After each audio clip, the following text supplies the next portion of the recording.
ነብይ ሄኖክ ግርማ እንደገባ በፌደራል ፖሊስ ቁጥጥር ስር ውሏል። እጅግ በጣም የጥንቃቄ መልእክት ከሌቦች ጋር ተያይዞ ለጥንቃቄ እንዲረዳችሁ ነው። እውነት ዛሬ እኔ ተመሪያለሁ ከዚህ አንፃር ማለት ነው። በጸጥታ አካሉ ጥቃት እንደተፈጸመባት ነው። የህግ አካሉን እንኳን ለነሱ ማረፊያ መሆን ካልቻለ እናንተን ለመለያየት ሰላም እንዴት ናችሁ? ውድና የተከበራችሁ የአቦክ ሚዲያ ቤተሰብ ሁሉ ሰላም አለን። ነብይ ሄኖክ ግርማ በጸጥታ አካላት ስለመያዙ ብዙዎቻችሁ እየጠየቃችሁ አላችሁ። እውነታው እንዴት ነው? ምንድነው የተፈጠረው? እነግራችኋለሁ። አርቲስት ነፃነት ወርቅኔ ካረፈ በኋላ ሚስቱ ያስተላለፈችው ያልተጠበቀ መልእክት በብዙዎቻችን ልብ ያሳረፈውን ነገር በዛሬ ቪዲዮ እነግራችኋለሁ። እጅግ በጣም የጥንቃቄ መልእክት ከሌቦች ጋር ተያይዞ በተለይ ከሰሞኑን በብዙዎች ላይ እየደረሰ ያለውን ነገር ግልጽ አድርጌ በደንብ ማሳያችሁ በቪዲዮ የተደገፈው መረጃ ይሆናል ማለት ነው። የ15 ዓመት እንግዲህ ታዳጊዋ የመደፈር አደጋና በጸጥታ አካል ደግሞ የደረሰባት ሌላው አስደንጋጭ ነገር ምንድነው የምንመለከት ነው የሚሆነው ማለት ነው። ቪዲዮን ላይክ በማድረግ ቤቱን ሳብስክራይብ አድርጋችሁ ጀምሩ። ነብይ ሄኖክ ግርማ ከስላሌ ንግግሩ ጋር እንግዲህ ተያይዞ ብዙዎች ሰድቧል። የሟርት ሀገር ናት ብሏል እንግዲህ ብለው በመናገር ብዙዎች ሲናገሩ ነበር። እሱም ወደ አሜሪካ ከደረሰ በኋላ ወደ ሀገር አልተመለሰም። ነገር ግን እዛው ሆኖ የይቅርታ ቪዲዮም ጭምር ሰርቶ ነበር። ተቀባይነት ሳያገኝ ቀርቶ ወደ ሀገር ሲመለስ እንግዲህ ምን ገጠመው? አሁን የገባ መረጃ ፓስተር ሄኖክ ግርማ ከአሜሪካ መልስ አዲስ አበባ ኤርፖርት ላይ እንደገባ በፌደራል ፖሊስ ቁጥጥር ስር ውሏል። በአሁኑ ሰዓት ላይ ሜክሲኮ በሚገኘው የፌደራል ፖሊስ እስር ቤት ውስጥ እንደሚገኝ የዘሀበሻ የፖሊስ ምንጮች አረጋግጠዋል። ፓስተሩ የሰላሌን ሕዝብ በስብከት ላይ ያልተገባ ነገር ተናግሯል በሚል ከፍተኛ የሆነ ወቀሳ ሲደርስበት እንደነበረ ይታወቃል። በዚህ የተነሳም እሱም ይቅርታ ጠይቆ እንደነበረ ይታወቃል። አሜሪካን ውስጥ ሆኖ አሜሪካን እናቱ ጋር ነበር የቆየ ተብሏል። ከዛም አባገዳዎችን ሁሉ ልኮ እንደነበረ ተሰምቷል። አባገዳዎችን በፕሮሰሱ ላይ እንዳልተስማሙበት ዘግበንላችሁ እንደነበረ ይታወቃል። አሁን ግን ዛሬ አዲስ አበባ እንደገባ ኤርፖርት ላይ በቁጥጥር ስር ውሏል። ምናልባትም ፌዴራል ፖሊስ ወደ ሰላሌ ፖሊስ አሳልፎ እንደሚሰጡም ይጠበቃል። ያለው ሁኔታ ተከታትለን እናቀርብላችኋለን። ዋናው መረጃ ግን ፓስተሩ ከአሜሪካ እንደገባ ኤርፖርት ላይ በቁጥጥር ስር ውሏል። መረጃዎች ቀጥለው የሚሰሙ ቢሆንም ግን እስካሁን ባለፈው እኔም ሰርቼላችሁ ነበረ። ይቅርታ ሲጠይቅ የነበሩ ነገሮችን ተመልክተናል። ነገር ግን ይቅርታ ከጠየቀም በኋላ ሳይበርድ እንግዲህ ነገሩ ቆይቶ ከአሜሪካ ሲመለስ አሁን ባለው መረጃ የተለያዩ መረጃዎችንም ለማጣራት ጥረት አድርጌያለሁ። እስካሁን ባለው መረጃ እንግዲህ ነብይ ሄኖክ ግርማ መያዙ በጸጥታ አካላት ተረጋግጧል ማለት ነው። ለማንኛውም ምንድነው የምትሉት? እስኪ ይሄ ጉዳይ እናንተ ጋር እንዴት ይታያል? ድንገት የተናገረው ነገር እንግዲህ እሱ ድንገት ተናግሬያለሁ ብሏል። ያን ደግሞ ሆን ብዬ አላደረኩም ብሏል። ነገር ግን ጠብቀው እንግዲህ እንደተያዘ አሁን እየሰማናለን። ለማንኛውም ሐሳባችሁን በዚህ ጉዳይ ላይ ምንድነው የምትሉት እንድታጋሩ እጠይቃችኋለሁ።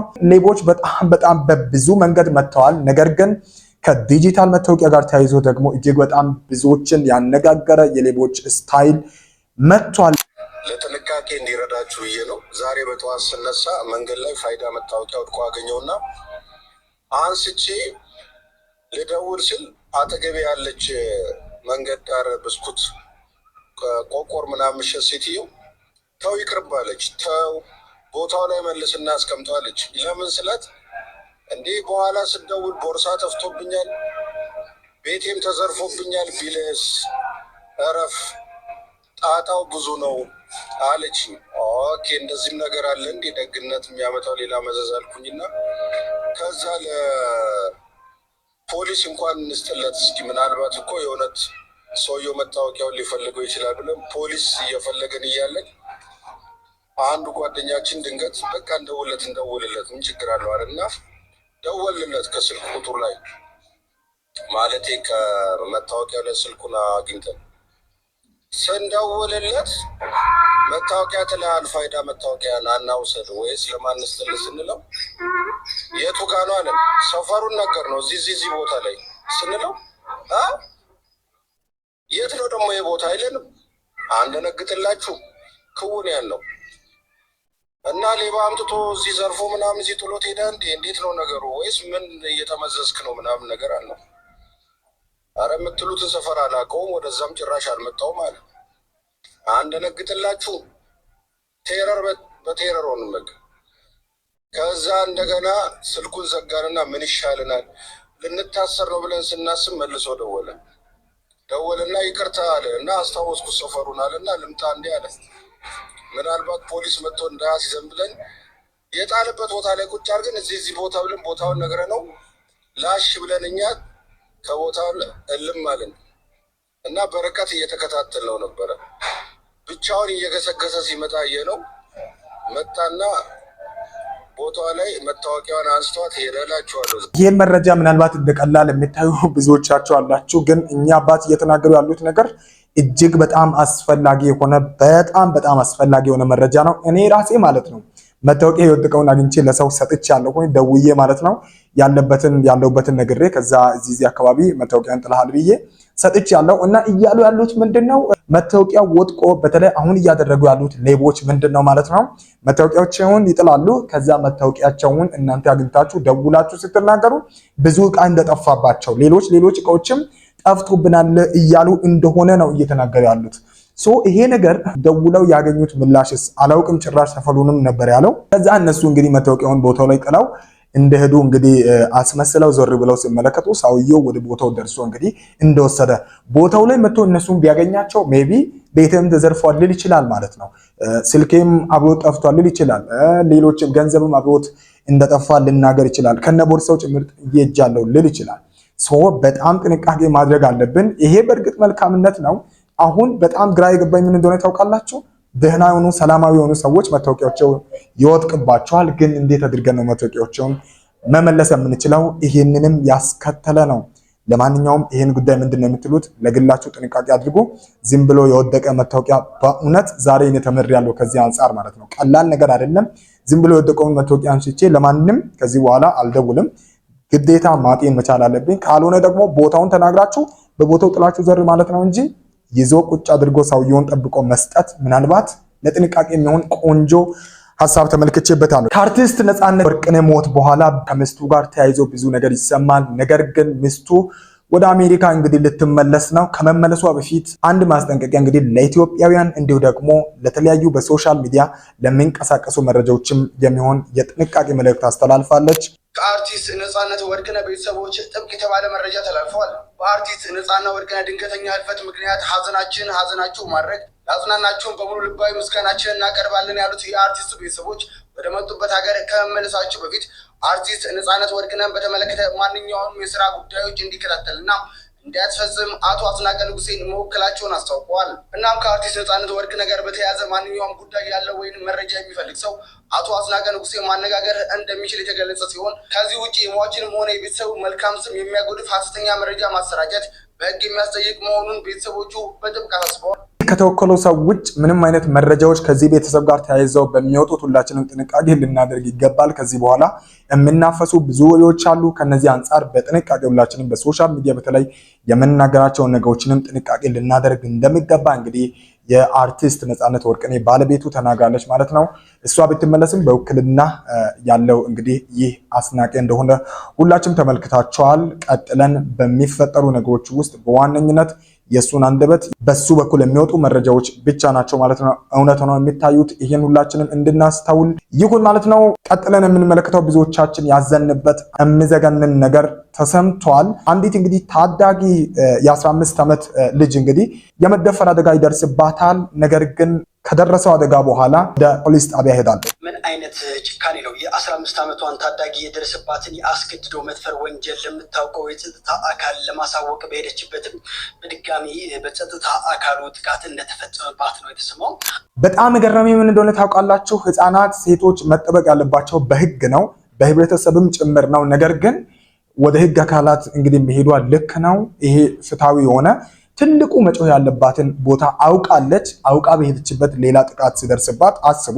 የህግ አካል ነን ባይም ጭምር ኃላፊነትን ተቀብለን በህብረተሰቡ ውስጥ የተቀላቀልንም ጭምር ምን እየተፈጸመ እንደሆነ በኢትዮጵያ እንግዲህ ሴቶችና ህፃናት ላይ የሚደረግ ነገር በጣም ነው የሚያስደነግጠው። አንደኛ ተከሳሽ አለማየሁ ሙሉ እንዲሁም ደግሞ ሁለተኛ ተከሳሽ አየለ ዳጌስ የተባሉ ግለሰቦችም ጥቅምት 10 ቀን 2018 ዓ.ም ምሽት ወንጀል መፈጸማቸው በማስረጃ ተረጋግጧል። አንደኛ ተከሳሽ አለማየሁ ሙሉ የታዳጊዋ ቤተሰቦች አለመኖራቸውን አይቶ በጉልበት የመድፈር ጥቃት የፈጸመባት ሲሆንም ቤተሰቦቿ ሳይመጡ ለምታውቀው የጸጥታ አካል የተፈጸመባትን የመድፈር ጥቃት እንዳመለከተችም ገልጿል። ሁለተኛ ተከሳሽና እንዲሁም ደግሞ የጸጥታ አካል የሆነው አየለ ደጌሳም የተበዳይዋን አቤቱታ ከሰማ በኋላ ወደ ፍትህ ቦታ መውሰድ ሲገባው እዚህ ጠብቂኝ ብሎ ሆቴል የመኝታ ክፍል ከተከራየ በኋላ ላይ እዚህ ቃልሽን ትሰጫለሽ ብሎ በድጋሚ የግብረ ስጋ ድፍረት በደል እንደፈጸመባት በማስረጃ ተረጋግጧል። እኔ በእውነት ግን የመጨረሻ በቃ ግፋችን የበዛበት ዘመን መሆኑን ታውቃላችሁ።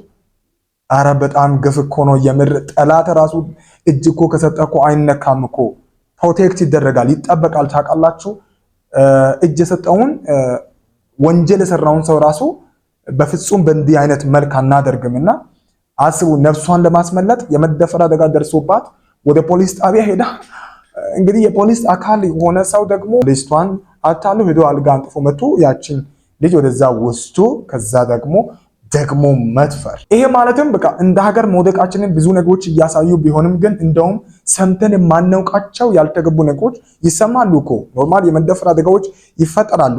ይህን የሚያደርጉ ሰዎችም ተገቢ የሆነ ቅጣት ባለማግኘታቸው እየበዛ እንደሆነ ይታወቃል። ነገር ግን በጸጥታ አካል እንዲህ የሚሆን ከሆነ የቀጣይ የኛ ትውልድ ተስፋው ምንድን ነው? ከምር በጣም አሳዛኝ መሆኑ ሁላችንም ልብ ልንል የሚገባ ይመስለኛል። እንደዚህ ያለ የሚዘገንን የሚያስጠላ የሚከብድ ነገር እኔ እንጃ ኢትዮጵያ በዚህ ጊዜ እያለፈች ያለችው መንገድ በእያንዳንዳችን ክፉ እንግዲህ አካሄድ በጣም የፈተና ጊዜን እያሳለፈን እንደሆነ ይሰማኛል።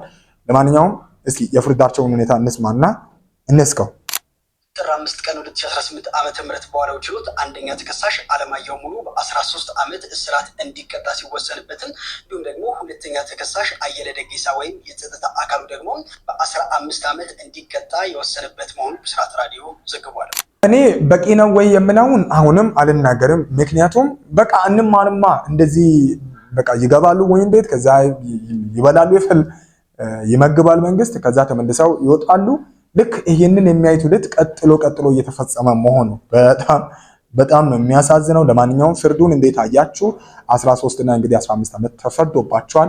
ምንድነው የምትሉት? ሐሳባችሁን አጋሩ እባካችሁን። እንደዚህ የምናደርግ ሴቶችና ህፃን ላይ ደፋር የሆነን እባካችሁ ጥንቃቄ ብናደርግ፣ እንደውም ታዳጊዎችን ባናሸማቀቅ የምል ራሴን እንግዲህ የግል ሐሳቤን ለመናገር እፈልጋለሁ። እባካችሁ በዚህ ልክ ባናሳቃቸው።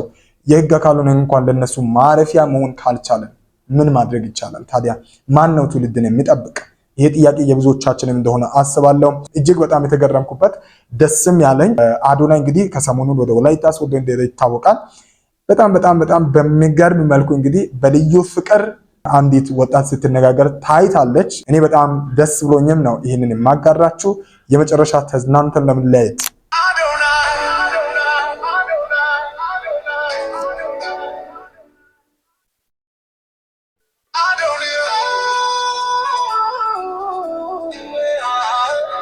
ላቸው የፈለኩት መጀመሪያ ላይ ሰላም ስትል የነበረችው ልጅ በቃ ምን ያህል ልታገኘው እንደፈለገች ምን ያህል በቃ ቦታ እንደሰጠችውና ሌሎችም ሰላም እያሉት ነው። ግን በቃ ያላት ልባዊ የሆነ እሱን የማግኘት ፍላጎቷ በጣም የሚገርም ነበረ። ለማንኛውም አዶናይ የፍቅር ሰው እንግዲህ ስሙን ጭምር ቀይሮ በጣም በትልቅ መልክ እንግዲህ መጥቷል። አምባሳደርነቱንም ጭምር እንዳገኘ እንግዲህ የወላይታ ሶዶ የከተማውን ስታዲየም አምባሳደር ሆኖ እንግዲህ መሾሙንም ሰምተናል።